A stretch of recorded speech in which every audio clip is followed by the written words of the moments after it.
4 years ago, my sister Daisy went missing.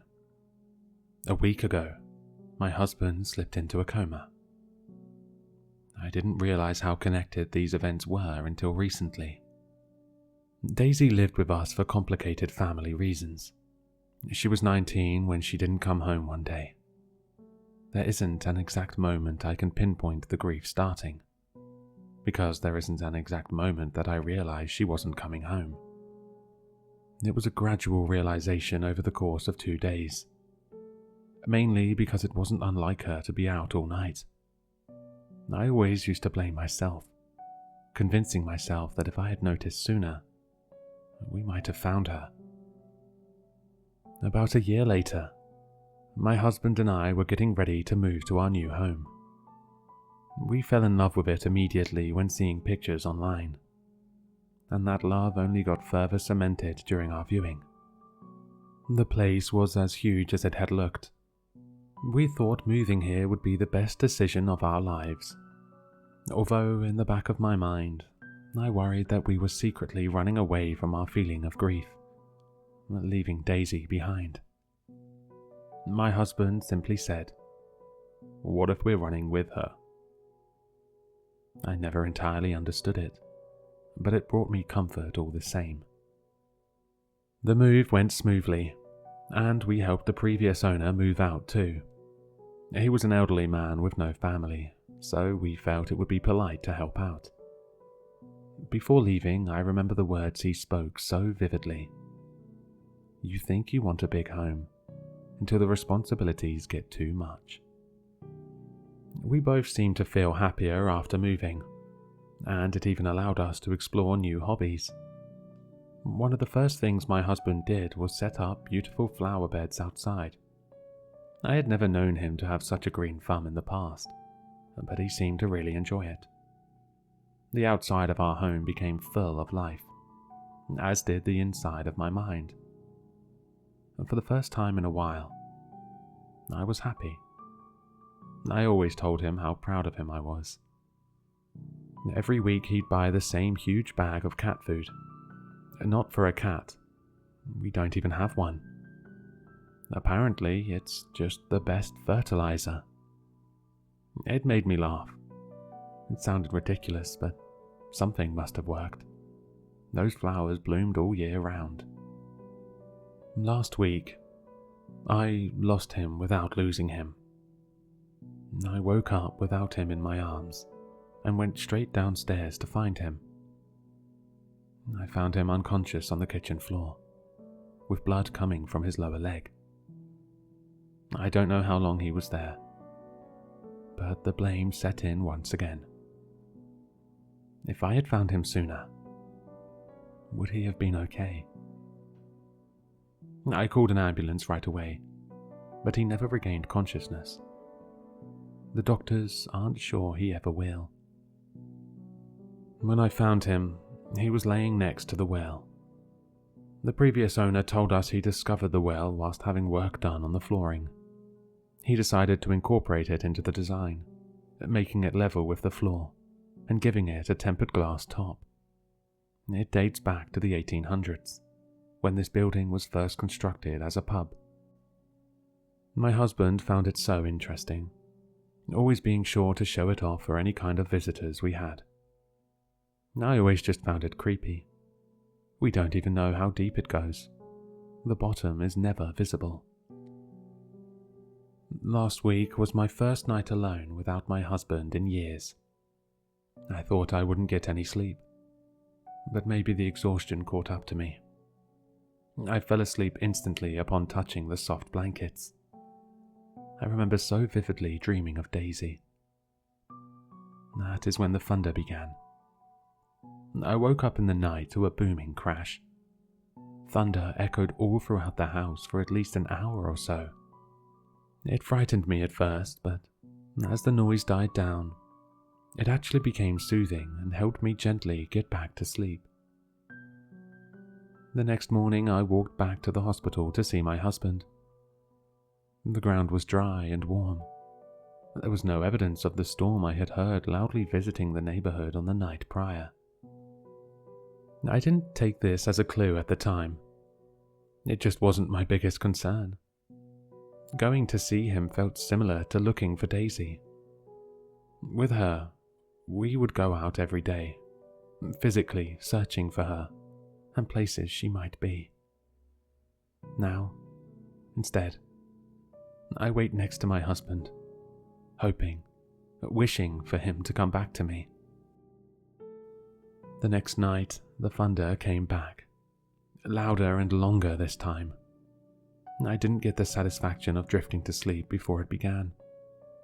It was whilst I was laying there, eyes open, that I realized there was no light. Not a single flash from any kind of lightning. Those bedroom windows remained as dark as void. I decided to check the weather. Cold, slightly cloudy. The cycle repeated. I felt like I was going insane. Like clockwork, every night, the same cycle, the same cycle, the same cycle. It got stronger with each night. I spoke to neighbors, doctors at the hospital, friends on the phone. I'd always bring the thunder up in conversation. None of them had heard any thunder. I couldn't wrap my head around how I was alone in this. Yesterday, my mind seemed to decide that it was time to be active around the house again. I cleaned the dishes that were piling up, emptied the bins, and decided I should tend to my husband's flowers. I was surprised that they weren't wilting already. It gave me a funny feeling that he was still around, taking care of them whenever I wasn't looking. I got emotional as I looked down at them. I wasn't even sure how he applied the cat food fertilizer. I'd never really seen him do it. I wanted to smell them first. They always had such a strong, beautiful scent. Yet, this time, nothing. No beautiful smell. Just nothing. Was my sadness running so deep that I had forgotten how to experience beauty? I extended a hand out to touch one. Plastic. I touched another and felt the same thing. All of them were plastic. Every single last one. Even the daisies, planted in memory of my sister. His hobby had been a lie. I was almost angry, but all that emotion came out as tears, as I settled for just feeling empty. Why had he lied? That night is when things took a turn. The thunder was at its loudest. I could hardly hear my own thoughts. I knew that there was no chance of sleep. I decided to get a glass of water, a decision that changed everything. As I stepped down each step, the noise seemed to somehow get louder. Step, boom. Step, boom. Step, boom. I stepped into the kitchen, and the noise stopped. I tensed up, bracing for the next crash to cut through the silence. Yet the silence remained. Relieved, I flicked the light switch, only to be met with more darkness. The bulb was busted. Fantastic. But at least the noise had stopped. I made my way through the kitchen. The cold feeling of the glass at my feet confirmed that I was walking right over the well. I shivered, but not because of the temperature. As my feet made their way back onto the tiles, they hit something far too early. The tiles seemed to be broken, or out of place. I couldn't tell. And whilst I could get a glass of water in the darkness, I could not deduce this foreign feeling without the light. So I went to get the spare bulbs down in the basement. Truth be told, I hadn't been down there since we moved to the house. I never liked the spooky atmosphere. But I had to face that fear. And thankfully, the basement was nice and bright. Regardless, I had no plans to be down there long. I found the bulbs quickly, but as I grabbed one, something caught my eye. Perfume. Lots of perfume. Boxes and boxes of them. None of them were mine, and to my knowledge, my husband never wore perfume. Curiously, I sprayed one in the air and smelt it. I was instantly transported to the flower beds. This bottle smelt exactly like the ones outside of our front door. So I grabbed another bottle. This one smelled like the ones near our kitchen window. I grabbed another. This one smelt of daisies. I began to piece together what was going on, but I didn't understand why. Against my instinct, I decided to look around the basement a little more. I discovered a wooden box with a label. The Well Diaries. It was locked. Next to it was a collection of framed photos. Each of them contained different people standing at the well. The earliest dated to 1910, and the latest was of my husband. By himself. I had no idea this photo existed. Who even took it? My husband had been lying to me about the flowers, but it seemed like he may have been lying about more too. I realized at this moment that the previous owner had also lied. The old man claimed he'd found the well. These photos showed otherwise. It was never covered up to begin with. I also found an MP3 player with only one song, Daisy Bell. The one that goes, "Daisy, Daisy, give me your answer, do." My sister had always had that as her ringtone. The final thing I found creeped me out too much. It was a calendar. My husband had marked off every single day, of course stopping the day he fell into his coma. There was a note attached. Feed her every day at 7 a.m. I turned around and headed back for the kitchen. This was all too much to handle. I just wanted to get a glass of water and get back into bed.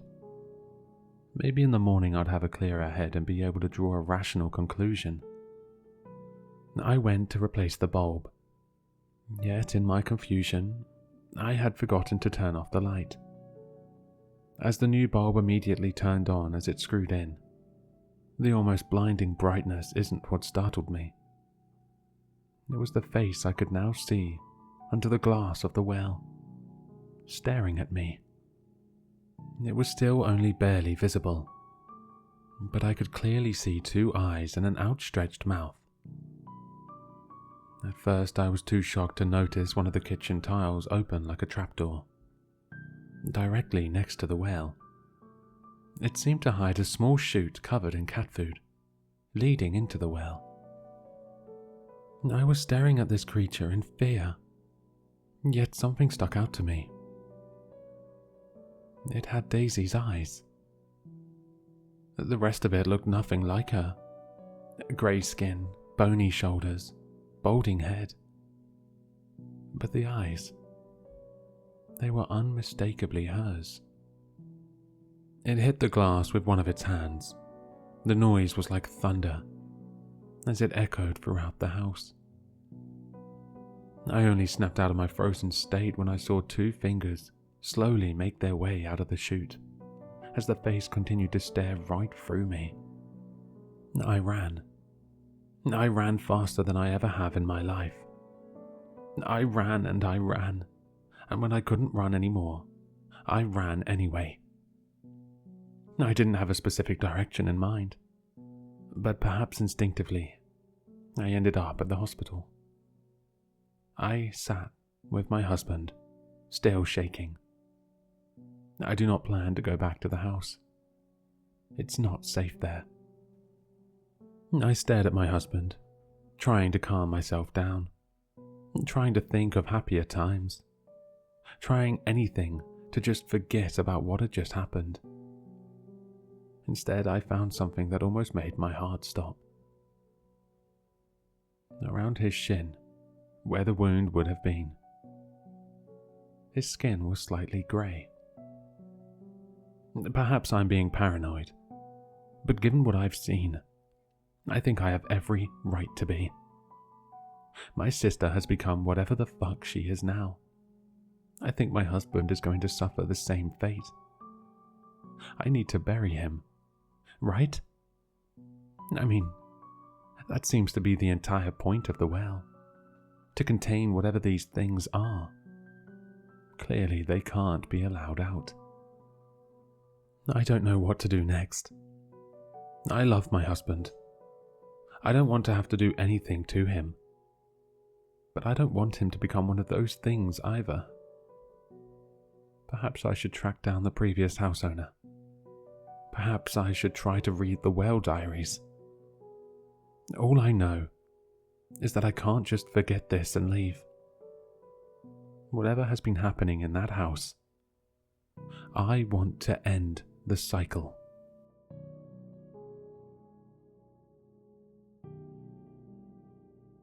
Hello, Sinister listeners. If you've enjoyed this story, then you'll find all the author's information in the description below.